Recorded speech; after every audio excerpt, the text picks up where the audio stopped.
13 Nights by Noon. A story from the Bridge Jumpers, an Undertale AU. Everything is gone, everyone is dead, nothing can be saved.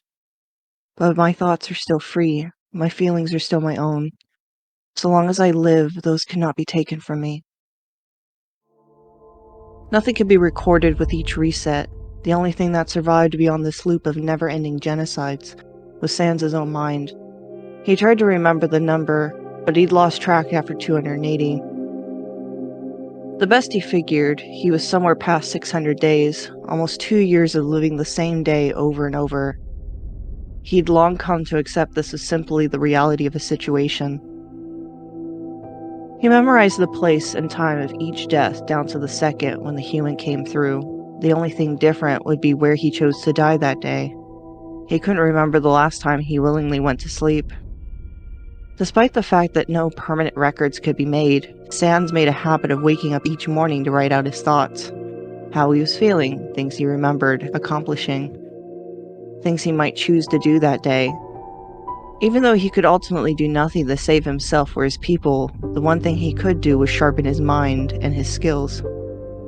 He had specially grown talents for cooking, playing piano, and martial combat, all from distracting Undying and hanging out at her house a majority of the time. He felt a little guilty for spending more time with Undying than he did his own brother. But he had managed a few tricks to get Papyrus to follow him to other places in the underground when he wanted.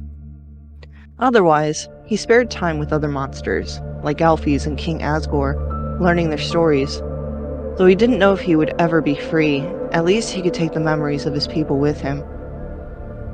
Today, however, Sans hadn't decided what he'd be doing. Lost in his thoughts, the expected knock brought him back to the exact time, 8:21 a.m. "Sans, are you awake yet?" called Papyrus to his door. "5 more minutes," he called back, tapping his pen on the book in his lap. "All right. If you're not out in 5 minutes, I'm coming after you. What if a human comes today? You still need to recalibrate your puzzles." As Papyrus spoke, Sans grabbed his glasses and a baseball cap. From the dresser, he grabbed black pants, a button-up shirt, and hiking boots. After dressing, he slipped on his denim jacket and was out of his room in 2 minutes. In habit, Sans retrieved the abandoned sock and dozen notes in one swoop, tossing all into the trash. It always caught Papyrus's attention. His brother had a box of oatmeal in hand, jaw-dropping. "Hey, how would I make breakfast this morning? I'm thinking an Eggs Benedict." Sans hummed a bit, rubbing his chin. "Sans, are you alright? Why are you dressed nicely?" "I'm fine. Anyway, I'll be back in 3 minutes. Don't eat without me," he said before shortcutting away. Just like anything else, he perfected picking up food from the store, paying for it, and shortcutting back to the house in exactly 3 minutes. Back in the kitchen, he set the ingredients and got to work, even as Papyrus stared at him.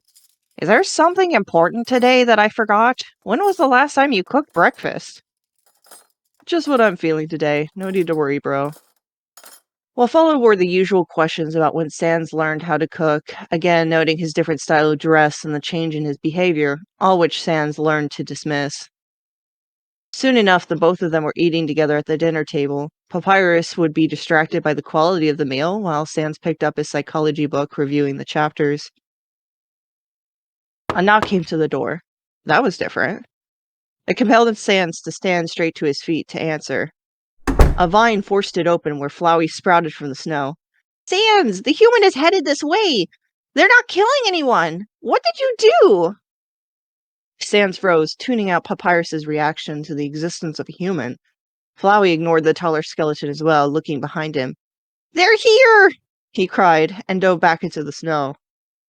Running outside, Sans peered through the darkness. A small human form, covered in black slime, sprinting at full speed, kicking snow up behind them. "Is that really a human?" said Papyrus, following Sans. "Papyrus, go inside and don't come out." "Brother, you know I wanted to capture a human." No, he would only argue. Sans grabbed Papyrus's arms and shortcut away, all the way to the garbage dump. A distance that far with 2 people caused a sharp pain in Sans' soul. He gasped, grabbing his chest, holding onto Pap. Sans! Why did you do that? What's going on? What aren't you telling me? Said Papyrus, touching his back. Are you hurt? No, I'm fine. I don't know why I did that. The human is just gonna kill us again anyway. Kill us? Again? What an assumption to make! What if they just want to be friends? Sans shook his head, looking up with a smile. He'd heard it all before. No, they don't, and it doesn't really matter. Me trying to save you. You're going to leave and try to talk to them, and they'll kill you like they always do. Papyrus stared into his eyes. Something about this felt different. You're not Sans, are you? The smaller skeleton blinked. Papyrus never said that before. He paused a moment, seriously considering the question. No, I'm not Sans. Then, where is my brother? Who are you? Said Papyrus, letting go and pulling away. It didn't matter what Sans said. He might as well see where this line of dialogue led. Sans is dead. I don't know who I am. I can't explain it any better. Simply, I'm someone different than you know. I don't understand, said Papyrus, twiddling his fingers. Sans put his hands in his pocket, tilting his head. That's okay. Do whatever you want. Once the human arrives, you'll forget. It'll be 8 a.m. again. We'll have a different breakfast together. We. You and me. And not Sans. Sans frowned. No. Papyrus lifted his hands to his head. No wonder he felt stuck. Anyone would be confused after being told an imposter lived with them. At first, Sans was willing to give Pap the time. The human would have to deal with Undyne before getting here. Distant pounding of the water caught his attention. Whipping around, Sans could see the human racing toward them. How? Papyrus, hide! Sans shouted. He ran for the spot where his favorite weapon was buried. A 3-foot iron pipe, which only took him a few leverage yanks to free. Turning back, the human came upon him. Their hand formed into something like a giant curved blade. Well, today was full of surprises.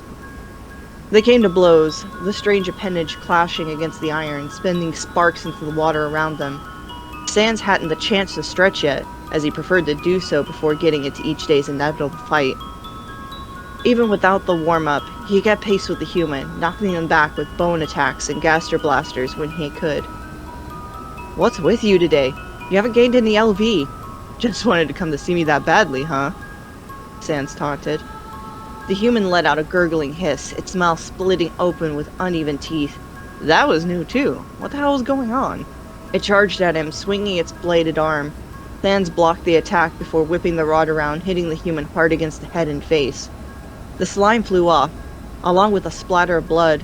For the first time, Sans could see what human skin should look like. Brown hair and a bloodshot eye. Help! A child's voice wheezed. His eye sockets widened. What did you say? But the slime recovered their face, and they were back to swinging at the skeleton. He couldn't help but be distracted by what happened. After all, this time, had he never been fighting a human? Whatever this was, it had been possessing them to do this? He had his guard down just enough that the slime blade struck him in the face and through the eye socket. Sans! He heard Papyrus cry out. But instead of breaking bone, Sans felt it crawl in and completely fill his cranium, bleeding through his nose and mouth. It felt like worms, squeezing into a tight space. Pain and pressure overtaking him, he couldn't move. It wasn't trying to kill him this time. This was something else. Thoughts and memories flooded his mind, the air filled with dust, blood on his hands and clothes turning white as the last breath of helpless monsters faded, dying from his assault. And Papyrus, begging for mercy. Sans woke from his bath, breathing heavily. He grabbed his head, fingers reaching into the sockets, clawing at the rot that wasn't there. 8 a.m. Sitting up, he struggled to catch his breath. His mind! What the hell was he? Stumbling back to the dresser, he dug out his glasses and a mirror, as if expecting there to be something different. And to his surprise, there was. The glow of his eyes had turned to scarlet red. He tossed the mirror away, as if it might attempt to bite him, falling back to the ground. The memories, all those memories. Kill them all. It's the only way. You have to become stronger. You have to gain LV. It's the only way to fight the human. He'd fallen back against the floor, dissociating. Years of torment. He was a murderer, a serial killer, killing everyone in the underground to gain power. Everyone, including his brother. His soul had been racked with guilt. At least only at first. But killing got easier. In fact, he knew exactly how to kill Papyrus while he was still in his room, seconds before he woke. Temptation. Papyrus wouldn't have to suffer, and he wouldn't have to answer the same goddamn questions every— "Sans, are you awake yet?" called Papyrus, 8:21 a.m. He didn't answer and he didn't move. What was this? Who was he? The psychiatrist? The psychopath? "Get up, you lazy bones! What if a human comes today? You haven't recalibrated your puzzles. Alright, I'm coming in, ready or not." He's not real. It's not real. Papyrus is dead. The real Papyrus is dead. When he didn't answer, his brother came to stand over him, his expression at first annoyance, but turning to concern. "Sans, your eyes. Are you okay?" "I don't feel so good," Sans wheezed. Papyrus knelt down. "Are you sick? Should I take you to Dr. Alfie's?"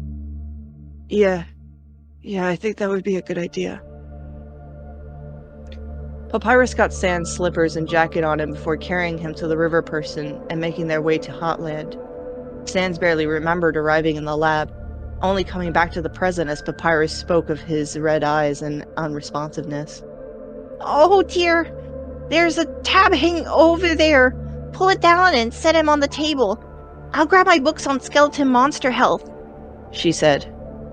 Papyrus did so, and soon enough the doctor returned to poke and prod Sans, checking his vitals.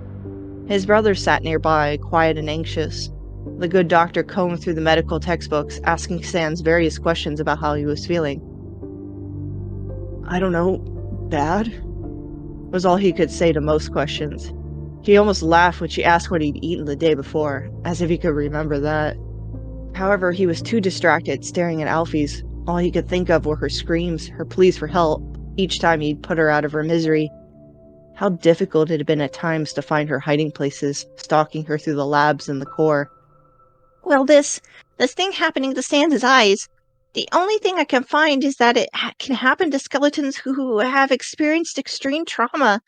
His behavior would match with that as well. Papyrus, did something happen to him?" said Alphys. The tall skeleton shook his head. "No, I just found him on the floor. Brother, did someone hurt you?" "The human, it's not human." Papyrus stood fast. "A human?" A beeping came from Alfie's monitor. The large screen flashed on as the image of a slimy human moved towards the lab. Sans raised his gaze, thinking again how they managed to be here so soon. Had they gained a new ability? New magic? How was that possible? It also grounded back to reality, remembered that these homicidal thoughts had come from that abominable creature.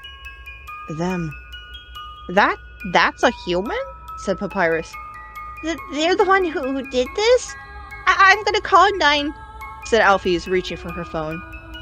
"Don't bother. We're all gonna die." The lab went dark, red lights flashed and buzzers rang. It took a moment for Sans to figure out where he was again. Somewhere in the True Labs. Papyrus carried him, trying to defend both of them with his free hand as the creature approached. "Leave us alone! We never did anything to you!" Papyrus cried in desperation.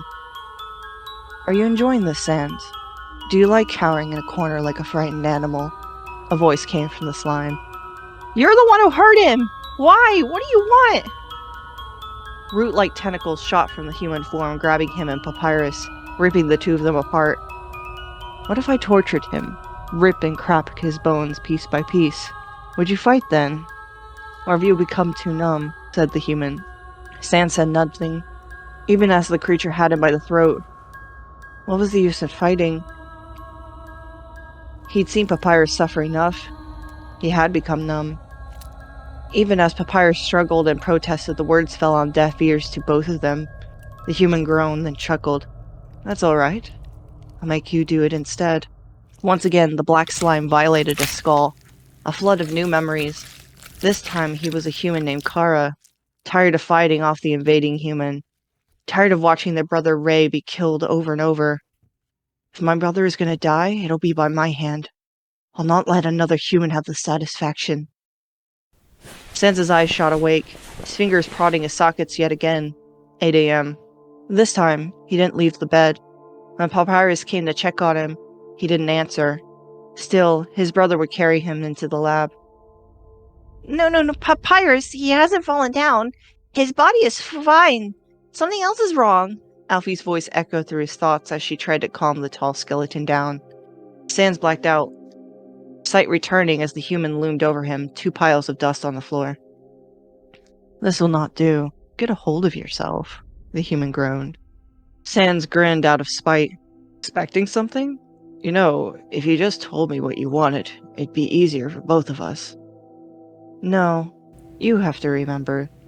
You already know what's to be done. Another violation from the black tentacles. Another reset. 8 a.m. This time, Sans woke screaming. He fell out of bed, thrashing at himself in the carpet. This time, the memories had come from Papyrus, seeing through Papyrus's eyes, seeing him try to kill Papyrus, and Papyrus trying to survive, seeing Papyrus could become the mass murderer. Papyrus ran into the room, reaching to try to grab him and calm him down, but Sans didn't know who he was, where he was, or what was happening. He summoned a sharpened bone into his hand, slicing across Papyrus's arms and chest. Eye sockets wide, Papyrus stepped back, bleeding, not severely wounded, but shocked and bewildered. Sans? What have I done? The bone disappeared from his hand before Sans shortcut out of the house. He ran, barefoot, through freezing cold and snow as far from the house as he could muster. I hurt him! I hurt my brother! You always do, it's not that big a deal. He wouldn't get hurt if you just killed him. Collapsing, Sans curled into a fetal position, unable to stop the onslaught of voices, the visions of ghosts in his head.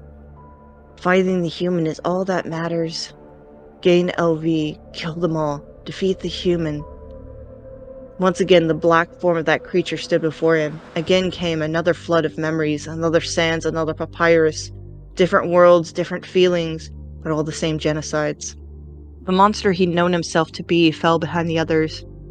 He'd lost control of his body and senses. Now there were only brief glimpses of lucidity. The slaughter of his people felt no different from watching someone press attack against sprites on a screen. Now it's my turn. 8 a.m. This time Sans rose quietly from his bed and went to dress. Glasses, black cap, black pants, button-up shirt, denim jacket. He left his room before the 8:21 knock and headed outside. He'd start in the forest, then shortcut to Waterfall, sweeping through the underground. No one saw it coming. His killing perfected to a science. He should have started with Papyrus. Stalking him through the woods was a pain in the ass. But why hadn't he? Even so, Papyrus didn't stand a chance. Sans knew everywhere he would stop, attempt to hide, the blind spots the taller skeleton would miss. Sans hid among the trees. Soon enough, Papyrus trotted by, looking all around. Bones shot from above, aiming for Papyrus's legs. Knocked over, pinned down, his screams pierced Sans' skull. Leaping down with ease, he stood over his brother, pinning him further like a helpless butterfly. Sans, why? Why are you doing this? Papyrus cried. Why?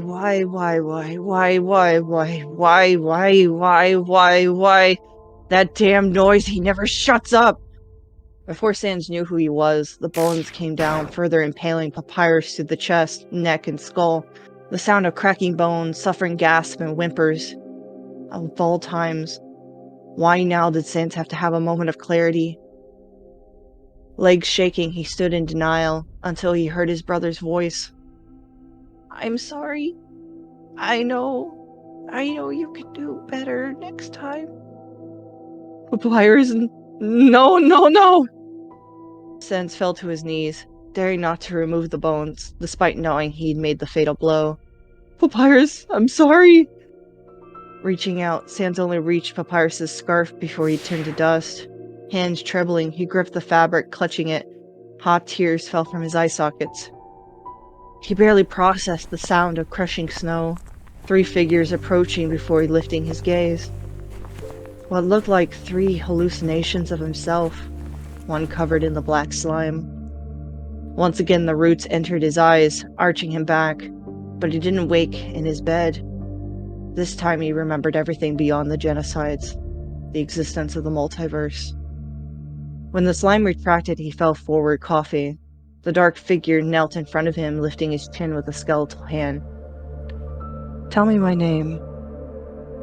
"Nightmare." He smiled greedily. "And what do you call me?"